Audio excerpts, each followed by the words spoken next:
This week, we honor the brave men and women who fought and continue to fight for the freedoms we have today. From across Canada, this is a special Remembrance Day edition of Outburst.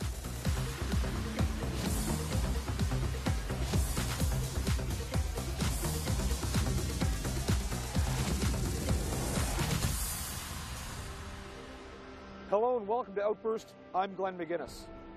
For many Canadians, November 11th is a time of reflection. And no matter where you may be in the country, the sacrifices put forth by our Canadian Armed Forces has given us the freedoms we enjoy today. So we set out across the country to ask Canadians this question: what is the legacy of Canada's men and women in uniform?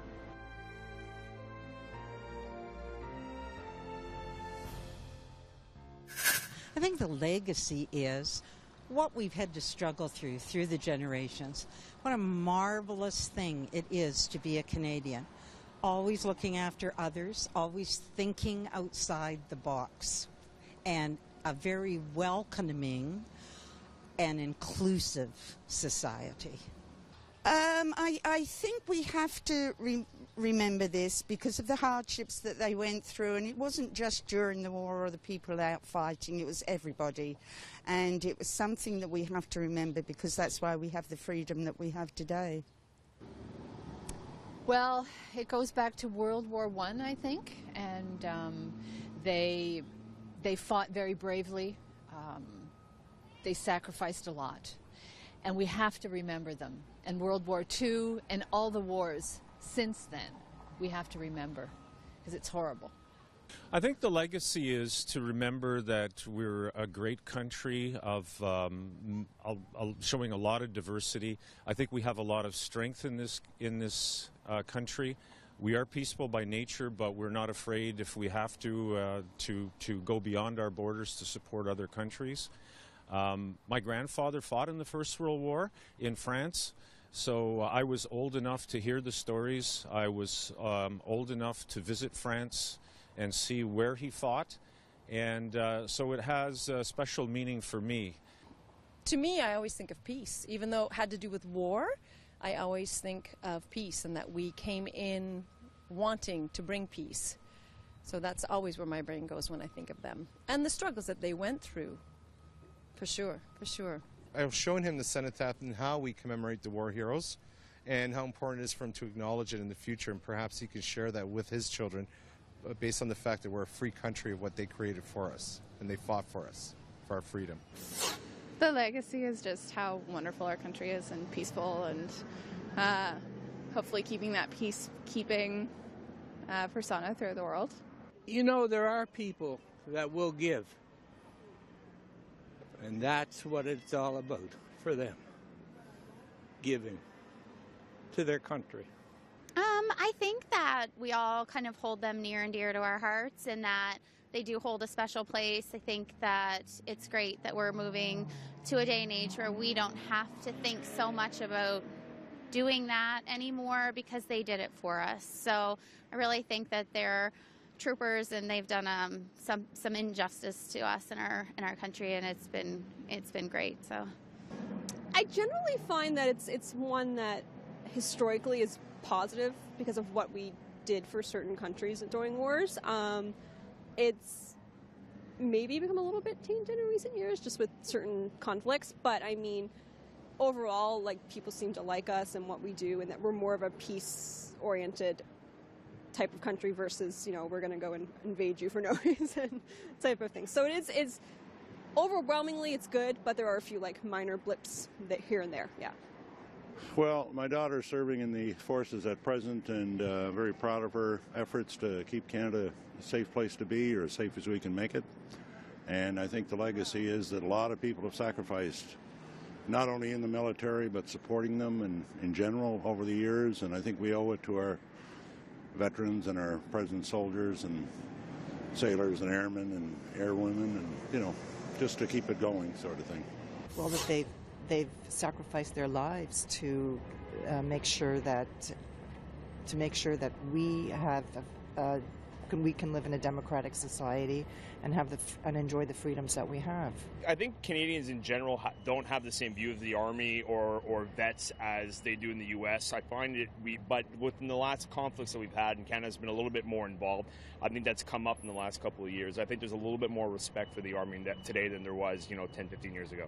Yeah, it's positive. I mean, we leave a good message out for other countries too, where we're not like, I don't know, we're not like vicious people. Like, we're out there to protect everyone, like protect the country. We're not there to just, attack and like gain something. And of course, there is some of that out there, but Canada mostly has like a legacy and like a reputation of kind of being a more defensive type of country, So I feel that is something that should be looked at more.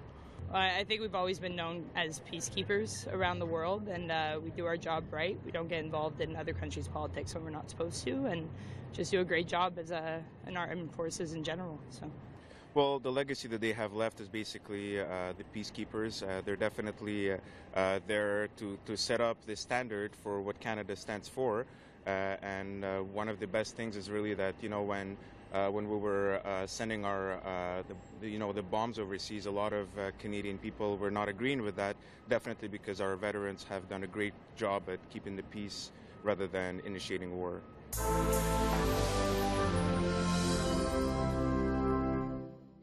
Here at the National War Memorial in Ottawa, thousands gather every November 11th, not only to remember those who have lost their lives in the line of duty, but also to remember those who have come home and those who continue the fight.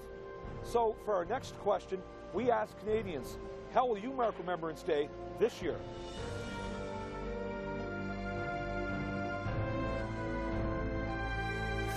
Well, I'll mark it with the honor of the veterans and the honor of my granddaughter. She was born November the 11th. Okay, she'll be 10 on Friday, next Friday. That's how I will remember it.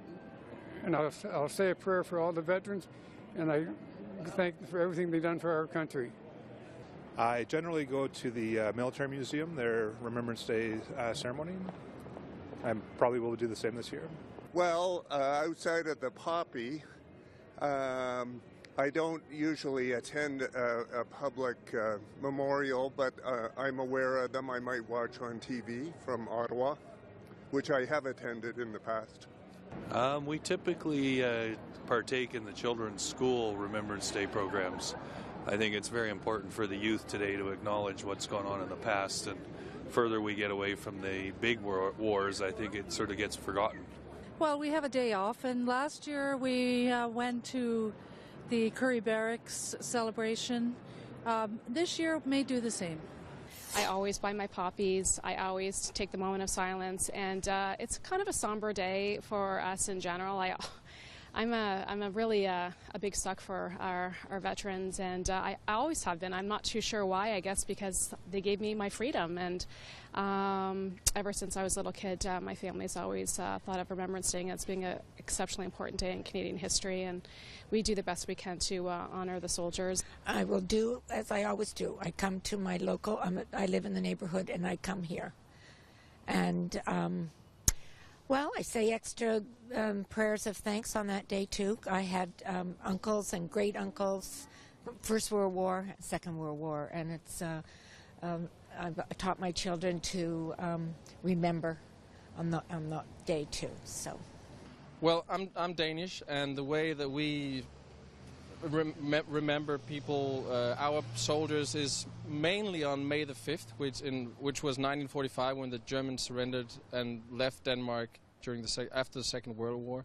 So we memorize and we, bring our thoughts to them and their families and the lost ones and the survivors and all the heroes we had by putting a candle in our window and have a quiet evening and obviously, we know that a lot of people are in wars all the time, but we don't have a day where we celebrate or where we when we bring memories to all the wars we participated in. We are a small country, and we do what we can, I think, to be a part of the coalition in various wars. But I don't think we, in terms of numbers, can contribute as much as Canada and the States and lots of big countries do. I think the celebration is the wrong word, but the day that we bring our attention to it is on our Liberation Day. Usually we spend it together as a family and we take our moment of silence. And my father isn't able to walk anymore. He can, but with difficulty. So we all get together, and he did serve in the war, as did his father. And so we just take our time together as a family. Well, Remembrance Day is always personal for me. My grandfather fought in the First World War, and my uncle, so my dad's sister's husband, was in the Second World War. So I've grown up hearing lots of stories. Fortunately, they both survived, and I've grown up hearing a lot of the stories about their experiences. And unfortunately, they've both passed on now, but I try and pass on those stories through my father and what I learned to my children. So that's kind of how we spend it, make it personal to family experiences. I will go to the Remembrance Day ceremony in Point Pleasant Park. I'm ex-Navy, so why not?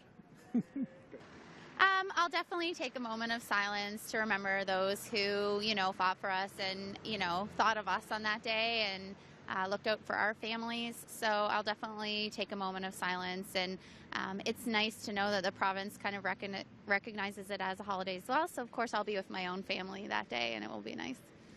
I will probably be with my husband. He's in the Air Force, so we're going to be going wherever his squadron tells him to celebrate Remembrance Day. I'm assuming if my toddler can withstand it. Myself, go down to the parade square. Do that every year. Well, I think I'll take a moment of silence and just think of them and think of, people like John McCrae. Well, my grandfather is a 30-year vet. He was a colonel in the Air Force, so we usually go up to Joliette, where he lives, and we have a little parade and everything, and I wear my poppy, and that's about it. Personally, I don't mark it every year. Sometimes I buy a poppy, but really it's more about saying thank you to the people rather than, just showing. So if you know somebody, make sure that you address it with them, that you thank them, and that you show how important it was for you, what they did.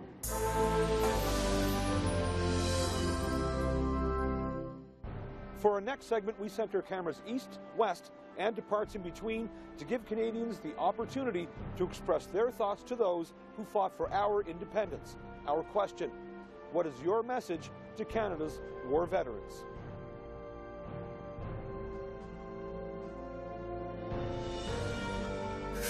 You've done really well. You should be proud of what you have done and remember that legacy, and have people remember that legacy by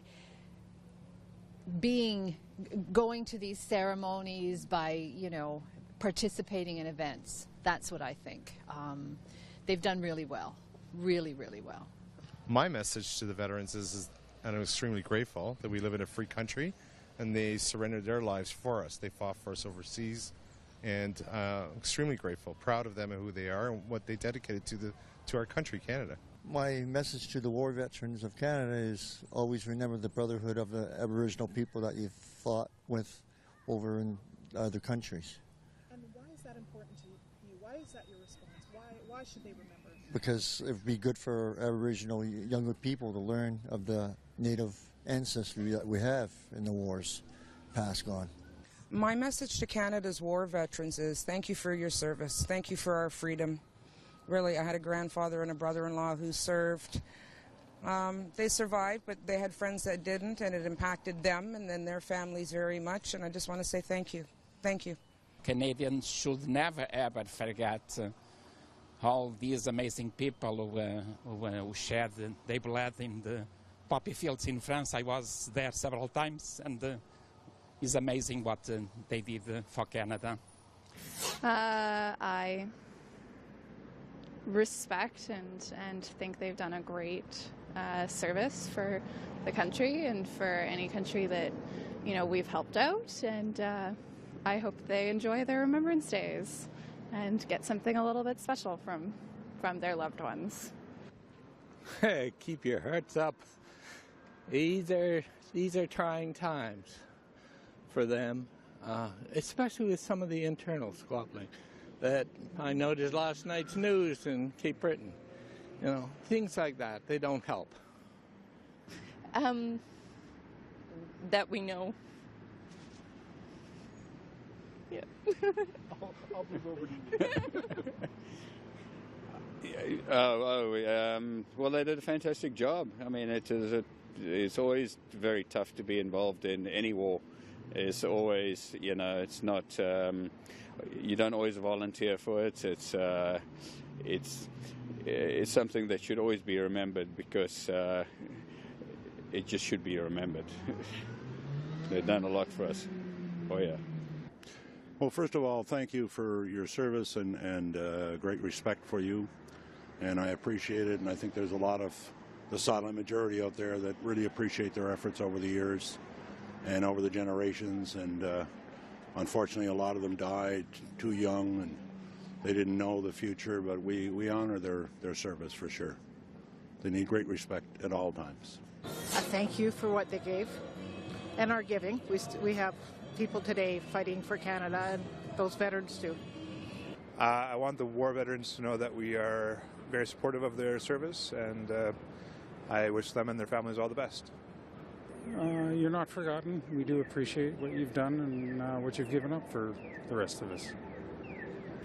Well, to take care of themselves and to make sure that they get services that they deserve from the government. Just especially thank you. They've done so much for us, and they're trying so hard to bring peace to everyone.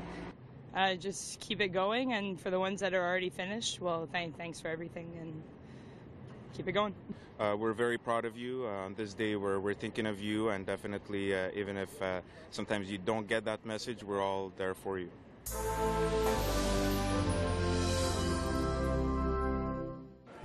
Canada's veterans in conflicts past and present have put themselves in harm's way on our behalf. Many have paid the ultimate sacrifice, and many more still bear the physical and mental scars to this day. But are they getting the respect they deserve? And what approach should the Trudeau government take? Our question. What advice would you give the Liberal government in dealing with veterans?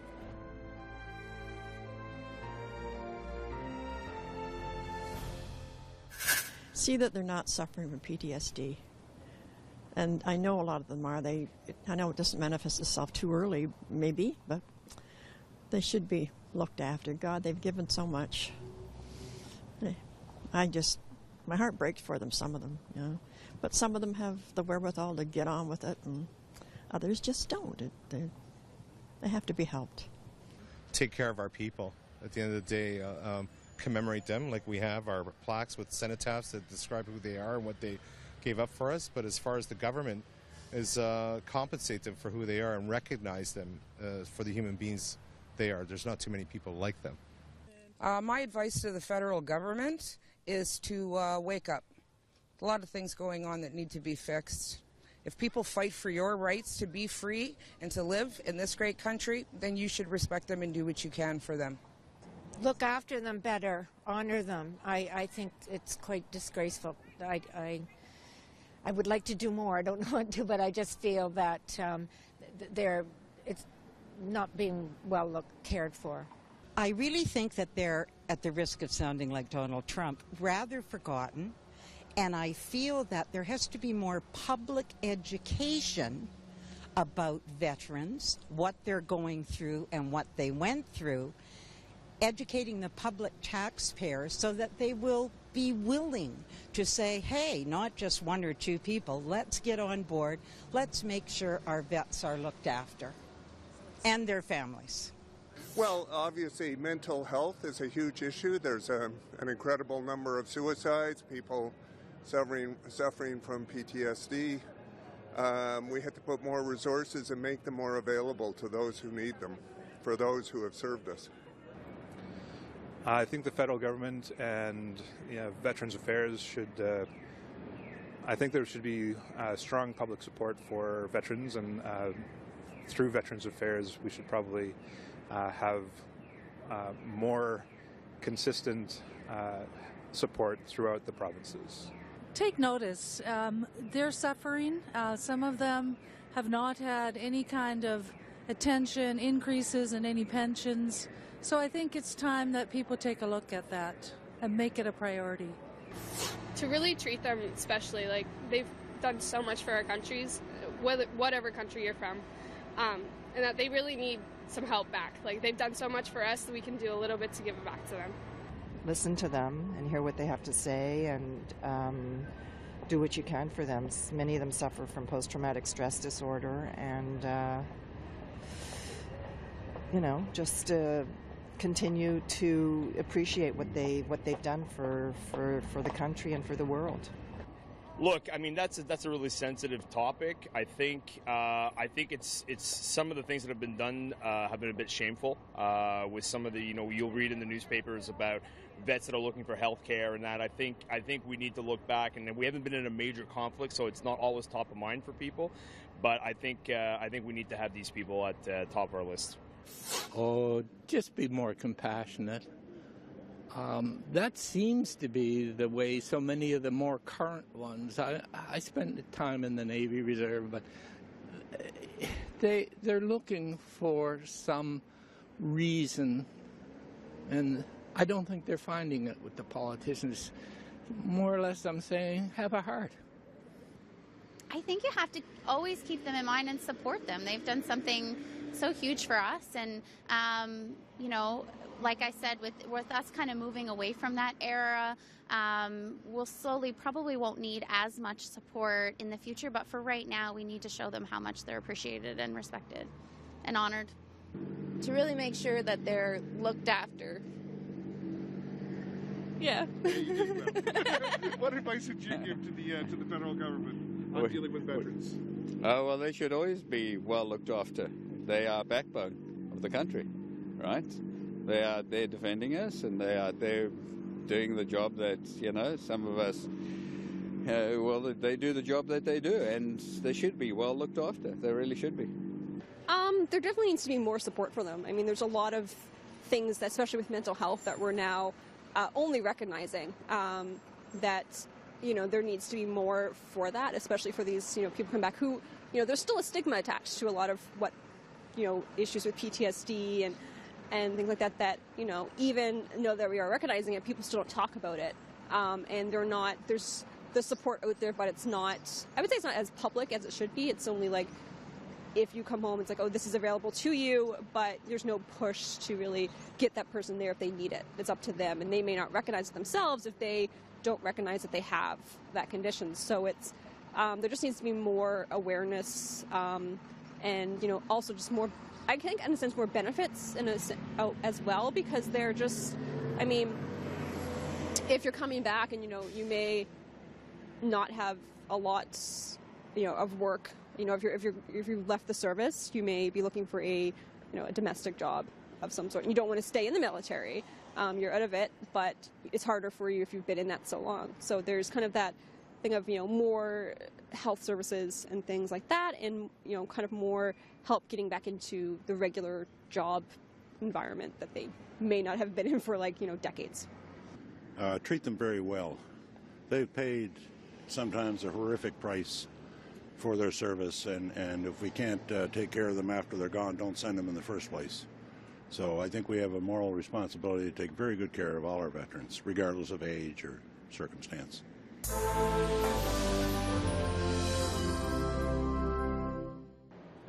On November 11th, the sacrifices made by our soldiers are easily top of mind.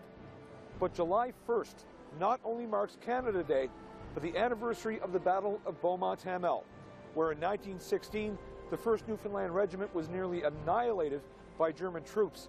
In total, 733 of 801 soldiers were killed or wounded. Now, while we commemorate these events, could and should we do more? Our question: does Canada do enough to honor its men and women in uniform?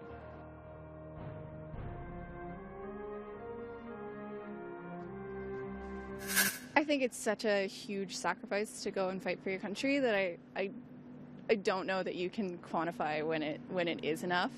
And so I think the answer is going to be no, if there's ever, and there are still veterans who have issues, and I don't think you're ever going to, until we're taking care of every single one, I don't think it's enough. I realize that there's a lot of policy considerations, but they've made quite a sacrifice.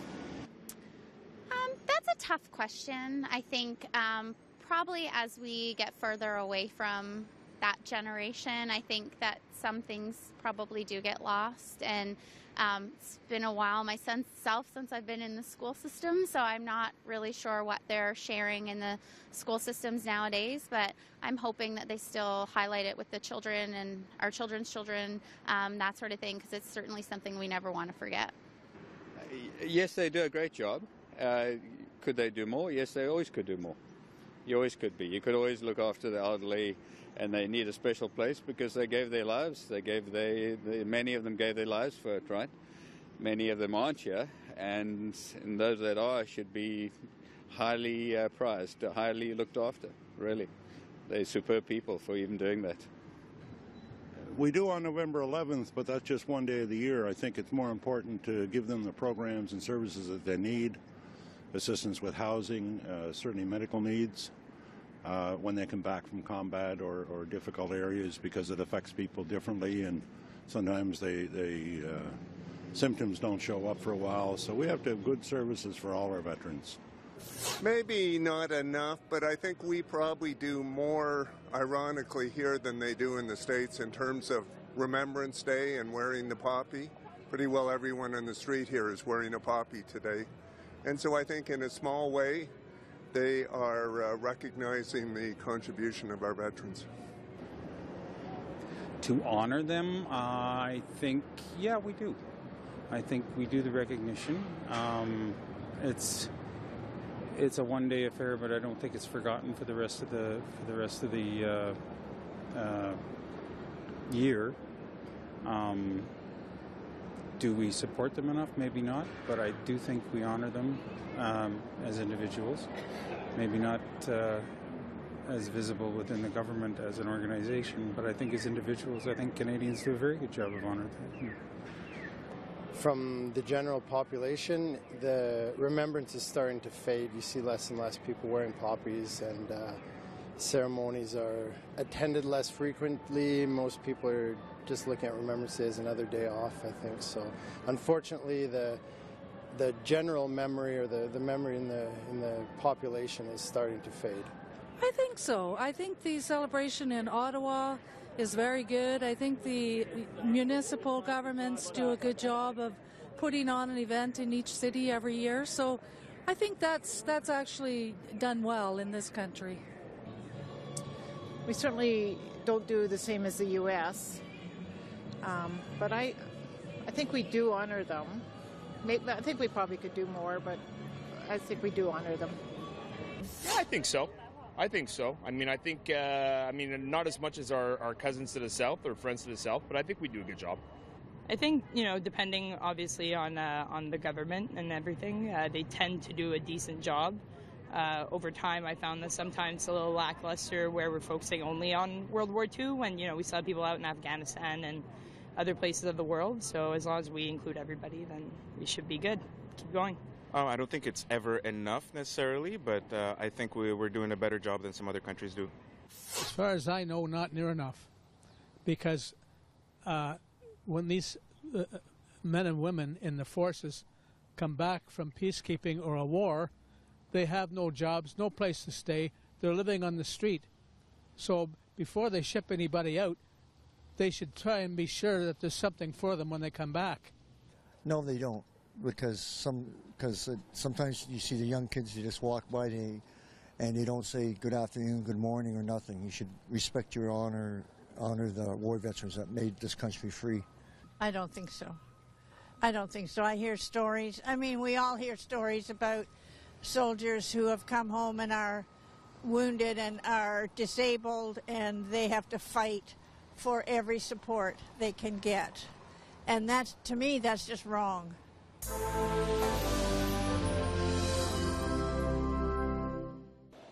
That's all for this special Remembrance Day edition of Outburst. I'm Glenn McGuinness. On behalf of all my colleagues at the Cable Public Affairs channel, thanks for watching. We'll see you next time.